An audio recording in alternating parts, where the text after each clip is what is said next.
ነብይ ሄኖክ ግርማ ሰላሌ የመተተኞችና የጠንቋይ ሀገር ነው በማለት ቸርች ውስጥ በመናገሩ በሰላሌ ነዋሪዎች ከፍተኛ የሆነ ቅሬታን አስነስተዋል። አሁን የሚበላው ግን አርባቂያ የሚባል አተር ነው የሚበላ ያለ ህፃናት። ጥበብ አለ እጅሽ ላይ ጥበብ ቀሚስ ነሳ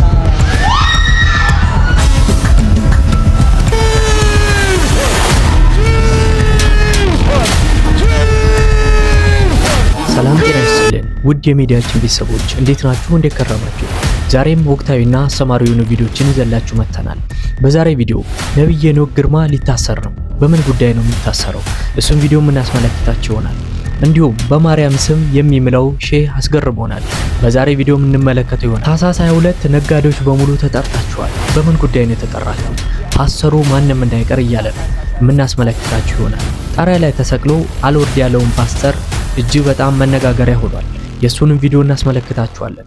እስከ መጨረሻ ድረስ ተመልከቱን። ላይክ ማድረግ እንዳይረሳ። ይህ ሚዲያ ሰብስክራይብ ያላደረጋችሁ ሰብስክራይብ በማድረግ የሚዲያችን ቤተሰቦች። ነብይ ሄኖክ ግርማ ሰላሌ የመተተኞችና የጠንቋይ ሀገር ነው በማለት ቸርች ውስጥ በመናገሩ በሰላሌ ነዋሪዎች ከፍተኛ የሆነ ቅሬታን አስነስተዋል። አንዲት ሴት መድረክ ላይ ከየት እንደመጣች ጠይቋት ከሰላሌ ስትለው ሰላሌ የመተተኞችና የጠንቋይ ሀገር ነው በማለቱ እንግዲህ በበርካቶች ዘንድ ቅሬታን ፈጥረዋል። ከሰላሌ አገሩ የጠንቋይ ሀገር ነው የመተተኛ እና ከዚህ ፊት መስክሬ ነበር። ስለ አረቄ ነብይ ሄኖክ ግርማ እንግዲህ በዚህ ንግግሩ ምክንያት ነው እየተተቸ የሚገኘው። ነብይ ሄኖክ ግርማም እንግዲህ ሊታሰር እንደሚችል እየተነገረ ይገኛል። ለነብይ ሄኖክ ግርማ ተጨማሪ መረጃም ተሰምቷል። የሰሜን ሸዋ ዞን ኮሚኒኬሽን ቢሮ መግለጫም አውጥቷል። የሰሜን ሸዋ ዞን አቃቢ ሕግ መምሪያ የሰላሌን ሕዝብና ክብር የሚነኩ ንግግሮችን አድርጓል የተባሉትን ፓስተር ሄኖክ ግርማ ለሕግ ለማቅረብ እንቅስቃሴ መጀመሩን ያሳወቀ ሲሆን የፊቼ ከተማ አቃቢ ሕግና የከተማ ፖሊስ በቅንጅት በጀመሩት ምርመራ ከጉዳዩ ጋር በተያያዘ ወይዘሮ ባዩሽ አለማየሁ የተባሉ ግለሰብ ቁጥጥር ስር አውሎ ምርመራ እየተደረገባቸው መሆኑን የገለጸ ሲሆን በቀጣይም ደግሞ ነብይ ሄኖክ ግርማን በሕግ ተጠያቂ ለማድረግ እንቅስቃሴ መጀመሩንም ይፋም አድርጓል። እዚህ ጉዳይ ላይም ተጨማሪ መረጃ የሚደርሰኝም ከሆነ የማሳውቃችሁ ይሆናል። መልካም ቀን፣ መልካም ውሎ። ሰሞኑን በሚዲያ ሲዘዋወሩ ከነበሩት ሌሎች ጉዳዮች አንዱ የዚህ ሼክ ጉዳይ ነው። እኚህም ሼክ እንግዲህ ድንግል ማርያምን እጅግ በጣም ነው የምወዳት፣ ምንም እንኳን ሙስሊም ብሆንም የምምለው በሷ ነው፣ እኔ በሷ አልደራደርም፣ ችግር ውስጥ በገባውበት ጊዜ እሷ ናት የደረሰችብኝና በሷ አልደራደርም እያለን ይገኛል። እኔ እኮ ማርያምን ነው የምለው እኮ እኔ አሁን ኧረ እባክህ ወንድሜ እሷን የሚያህል የለብኝም። ልንገርህ እኔ እስላም ነኝ እኮ አሁንም ሙስሊም ነዎት? አዎ እኔ እስላም ነኝ። አሁን እሷ ትታየኛል፣ ግን እሷን ግን የብቻዎት ይዘዋታል። አዎ እኔማ ለምን የክፉ ቀን የናታ በዱላ ታራ በዱላ ታራና እጭድ ውስጥ እያደርኩ ክምር ስር እያደርኩ ማደር ያጠች አለ ጀምሬ አለሁ 31 ዓመት አምሌ 10 አለቀ። ይህ ግለሰብ ነጋዴዎች በሙሉ እንዳትቀሩ ማንንም ኢትዮጵያ ውስጥ እንዳይቀር ይላችኋል። የት አትሉኝም? ራሱ ቸርች ነው እንግዲህ ቀባ ተቀባችኋለሁ የተዘጋባችሁ በር እንዳለ ይከፈታል ይለናል ይህ ነብይ። እኔ ቀባሁት ማንም ነጋዴ ከስሮ አያውቅም፣ ሁላችሁም ትርፋማ ትሆናላችሁ፣ እንዳታተርፉ ያደረጋችሁን አጋንንት እመትላችኋለሁ ይላል። እስኪ ተመልክተን እንመለስ። ንግድ በቅባት ነው፣ ቢዝነስም በቅባት ነው።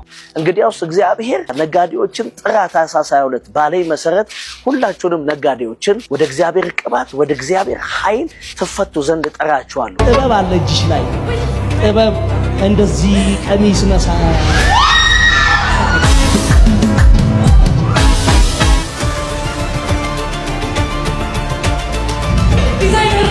ፋሽን ዲዛይነር ነሽ። እግዚአብሔር ትልልቅ ሰዎችን አሳልፎ ይሰጥሻል።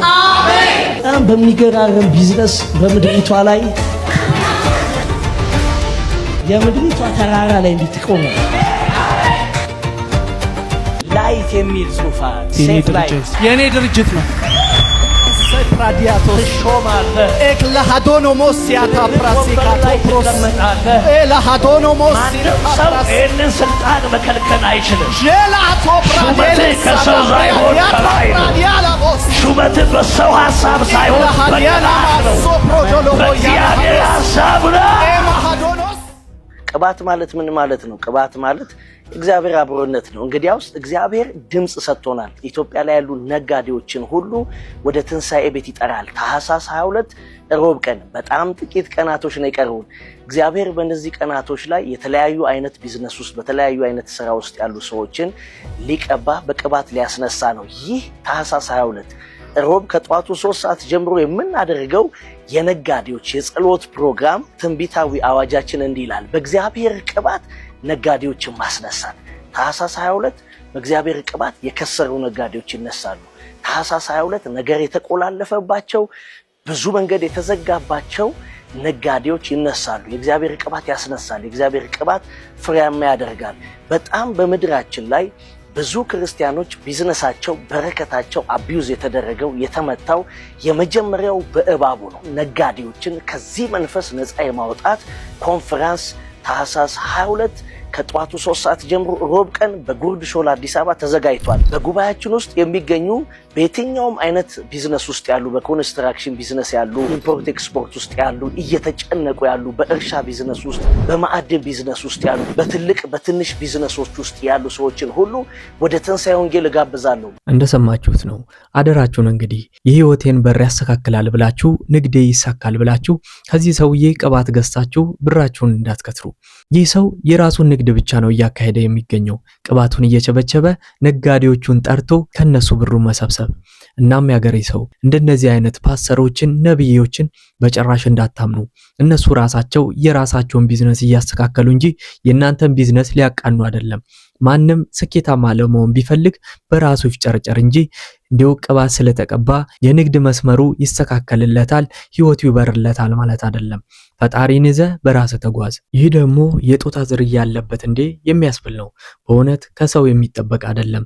በቻርች ውስጥ ነው ይህ ሁሉ እንግዲህ በጣሪያ ላይ ተንጠልጥሏል። ህዝቡ ሆ ይላል። አንዳች ተአምር የሚያይ ይመስላል። እንዲው ከሰማይ እየወረደ ክንፍ አብቅሎ እየበረረ ነው የሚመስለው የህዝቡ ጩኸት ጫጫታ። ነገር ግን ምንም አዲስ ነገር የለም። ሰውየው ከአንዱ ጫፍ ወደ አንዱ ጫፍ ተንጠልጥሎ አለፈ። በቃ ይሄው ነው። ሌላ የተፈጠረ ታምር የለም።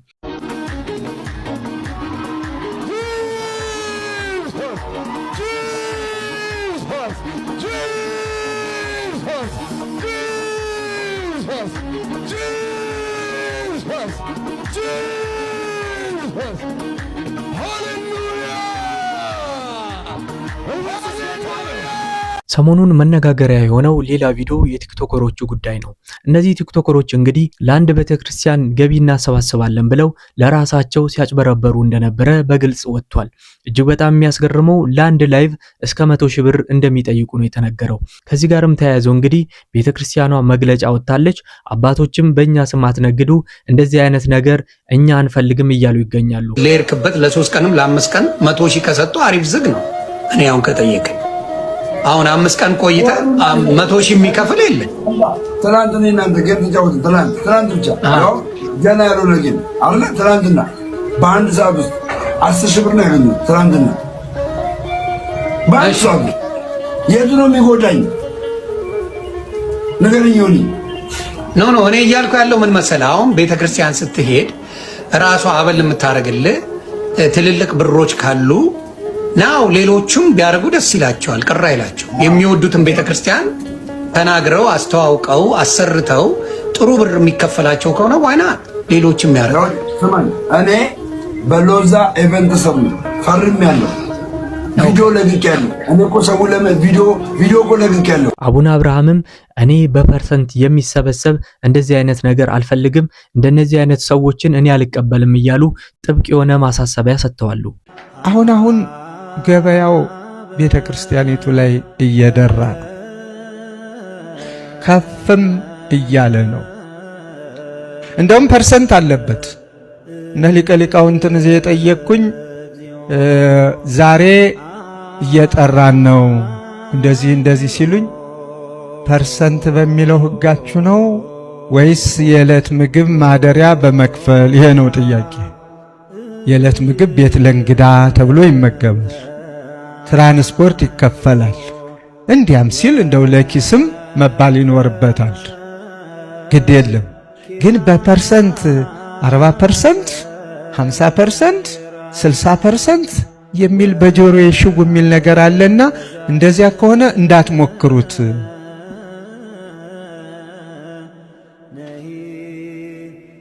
ልመጣ ነኝ። መልሱን እኮ አልመለስኩም ገና የጠየቅኩትን ነው። እግዚአብሔር ይስጥልኝ። ይሄ ከሆነ እንዳትሞክሩት ነው ያልኩኝ። የሰጡኝ መልስ ሊቀ ሊቃውንት ይሄንን ነው። እነሱ ራሳቸው ፐርሰንት ሌላ ምናምን የሚፈልግ ካለ እኛን እንዳትጠሩ ነው ያሉን። ተወዳጆቼ እኛ በቀን ቁርስ፣ ምሳ፣ እራት እያልን እንጀራ እያማረጥን ስንመገብ እዚህ ጋር ግን አፈር እየጫሩ የሚመገቡም እንዳሉ ታውቃላችሁ። የት ነው እንዳትሉኝ፣ እዚሁ ኢትዮጵያ ውስጥ ነው። በአማራ ክልል ተፈናቅለው መጥተው የሚበሉት የሚጠጡት አጥተው የሚቀመስ ነገር ቢያጡ ህይወታቸውን ለማቆየት ያላቸው አማራጭ አንድ ብቻ ነው፣ እሱም አፈርን መመገብ። እጅግ በጣም የሚገርም ነው። ይህ ሁሉ የሚፈጠረው በኢትዮጵያ ውስጥ ነው። ሰሞኑን በትግራይም የተፈጠረውን የረሃብ ነገር ሰምተን ነበረ።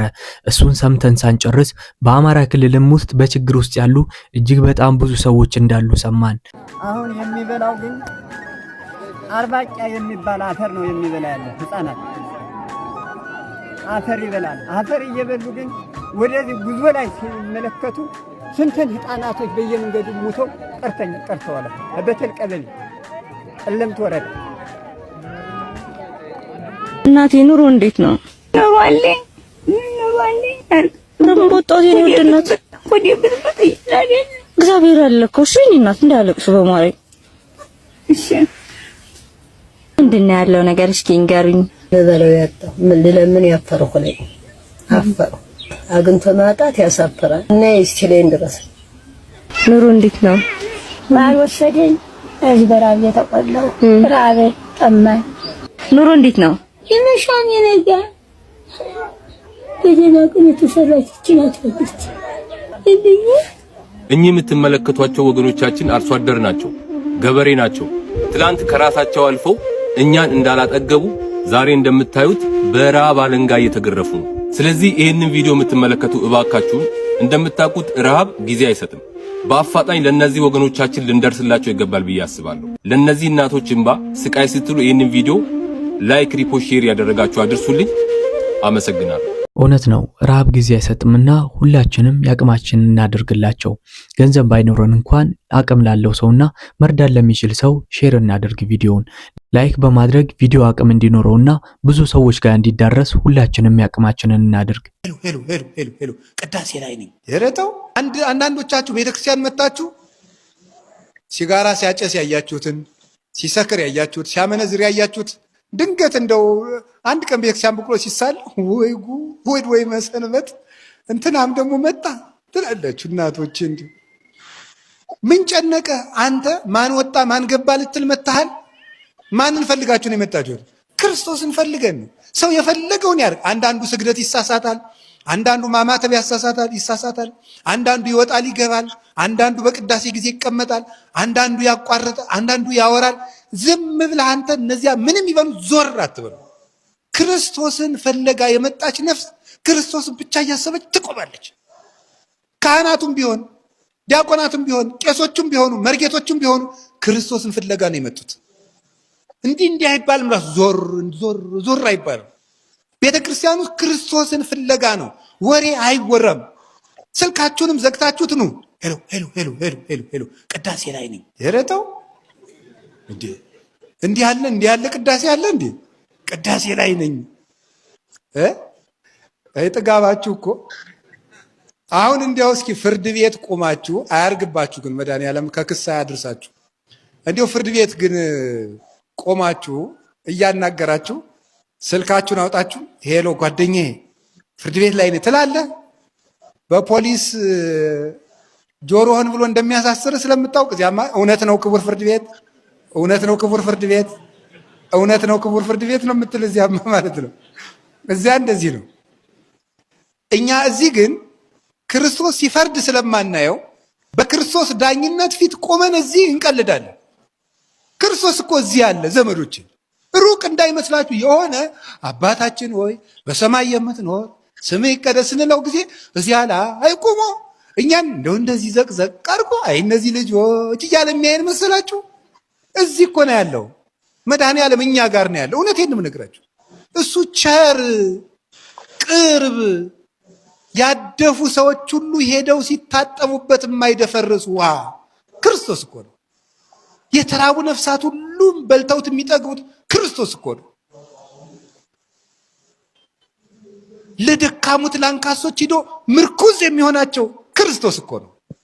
ምርኩዛቸው አይምሮ ለሌላቸው ዕውቀት የሚሆናቸው ክርስቶስ እኮ ነው። ሰው የማይንቅ ከታሰሩት ጋር አብሮ የሚታሰር ከተናቁት ጋር አብሮ የሚናቅ ከተራቡት ጋር የሚራብ እሱ ክርስቶስ እኮ ነው።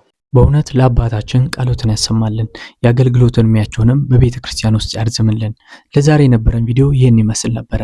እስከ መጨረሻ ድረስ ስለተከታተላችሁን በእውነት እጅግ በጣም አድርገን እናመሰግናለን። ላይክ እና ሼር ማድረግ እንዳይረሳ። ቀጣይ በሌሎች አስተማሪና ወቅታዊ በሆኑ ቪዲዮዎች እስከምንገናኝ ድረስ ቸር ሰንብቱ።